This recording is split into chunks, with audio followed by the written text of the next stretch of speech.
In Jamaica, there is a woman you may have already met. Not by that name. Not on that island. But you know her. She's the old woman who lives at the edge of the community. Alone. Kept to herself for as long as anyone can remember. The one whose yard the children are told not to go near. Whose windows are always dark before the sun has fully gone down. Who nobody quite remembers moving in, but everyone agrees has always been there. By day, she is unremarkable. An old woman, nothing more. But in Jamaica they know what she becomes at night. They call her old Hige. She's one of the oldest and most feared figures in Jamaican folklore. A woman, always described as old, always described as living alone, who sheds her skin after dark, who steps out of the body the world knows her by and becomes something entirely different. A ball of fire, soundless, moving through the night sky above the village, watching the houses below, watching the windows, watching for the one left open just wide enough.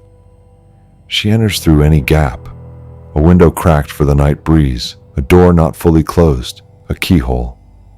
She does not need much space. She needs only enough, and she feeds on the sleeping, on blood drawn quietly from the neck, the wrists, the soft places where the skin is thin and the vein is close. The person beneath her does not wake. They feel nothing in the night. They know something is wrong only in the morning when they rise, feeling hollowed, drained of something they cannot name, weakened in a way that sleep does not repair. If you think you have heard this story before, you have. In Trinidad, she is called the Sucuyant.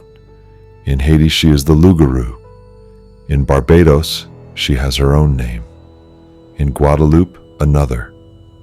But wherever African people were taken during the transatlantic slave trade, and wherever they survived and built communities in the wreckage of what was done to them, she arrived with them.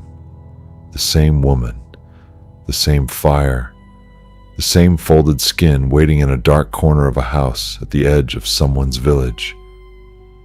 She crossed the Atlantic in the memory of people who were given nothing to carry, and she took root in Jamaica the same way she took root everywhere else, because the community that carried her, needed the warning she represented, needed the protective knowledge that came attached to the fear of her, needed, perhaps, the particular satisfaction of knowing that certain things in the world answered to a power that colonial authority could not touch or control.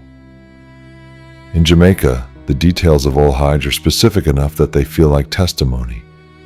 She is always old. This is consistent across every account. Not a young woman, not a woman in her prime, an elder. Someone who has been in the community long enough to be familiar, long enough to be trusted, long enough that the suspicion, when it comes, feels like a betrayal of something. She sheds her skin in a specific way.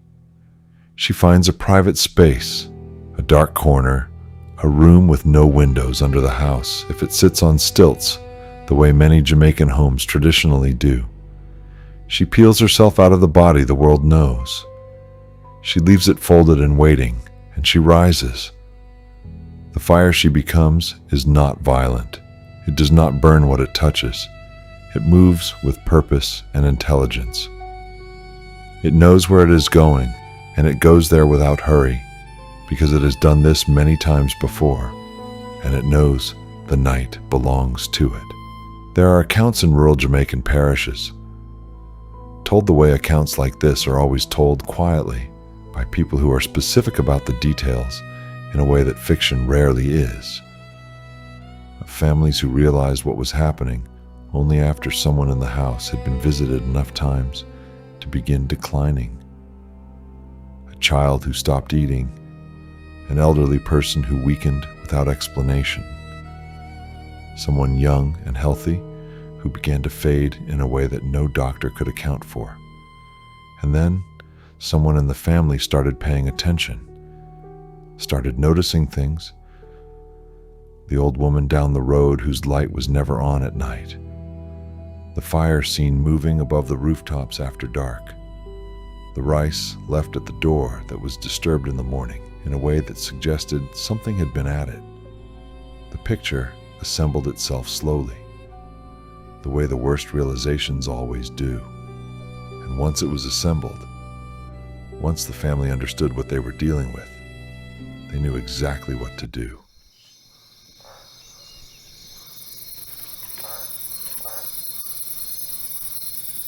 Because in Jamaican tradition, you are never left without a way to protect yourself. The protection against old Hige in Jamaican tradition is specific and it is old. Rice, or any small grain, seeds, sand, anything that exists in large numbers and must be counted individually. You leave it at the threshold before you sleep, at the door, at the windowsill, at any opening through which she might enter. And old Hige, like the Sucuyant in Trinidad, like the Douane in its own different way, is compelled to count every grain before she can cross. She cannot stop herself. It is not a choice she makes. It is in her nature, the way hunger is in her nature. Something that overrides everything else. Something she cannot set aside even when the sky is beginning to change and the night is running out. If dawn comes before she finishes counting, she must flee, without feeding, without returning to her skin in time. And old Hige without her skin when the sun rises does not survive the morning. You have heard this counting compulsion before in this series. The Sucuyant can be stopped by it. The Douane can be slowed by it. Across Jamaica, Trinidad, and further back into West Africa, the same protective logic appears in story after story. Scatter something small, force the counting, buy yourself enough time for the dark to end. This is not coincidence.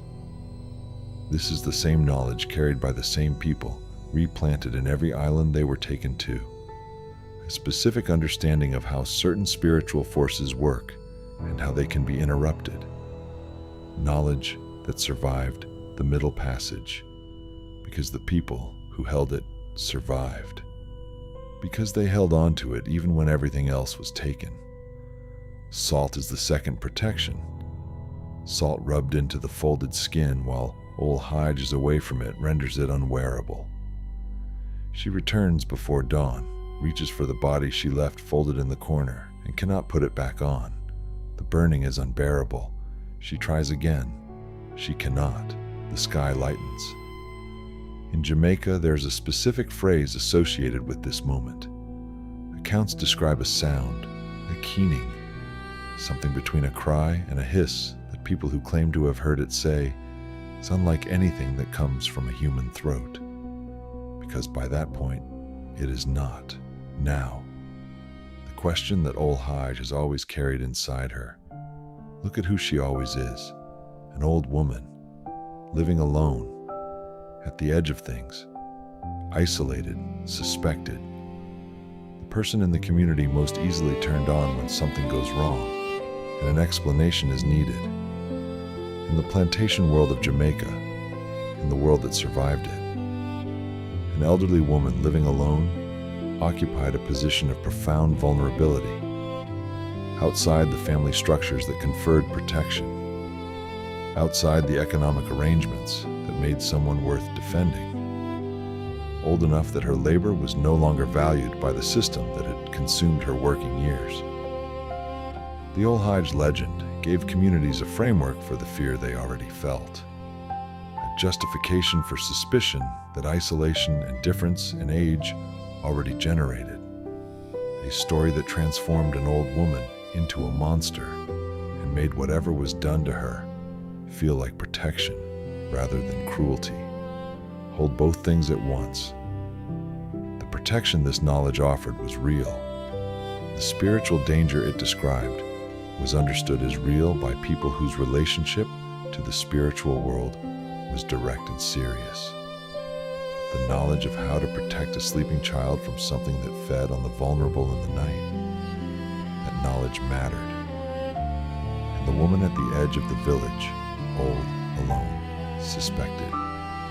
She existed in that same world. She knew the same traditions. She carried the same knowledge. Whether she used it the way the stories say is between her and whatever she faced when the night came. Old Hige is still talked about in Jamaica, in rural parishes especially. The old knowledge does not die easily in places where it grew from the soil itself.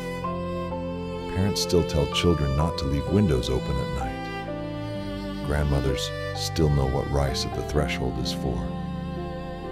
And somewhere, in the stories that travel the way all the best stories travel, from mouth to ear in the dark, the fire is still moving above the rooftops, watching the houses, watching the windows, watching for the one left open just wide enough. True or not, it was remembered.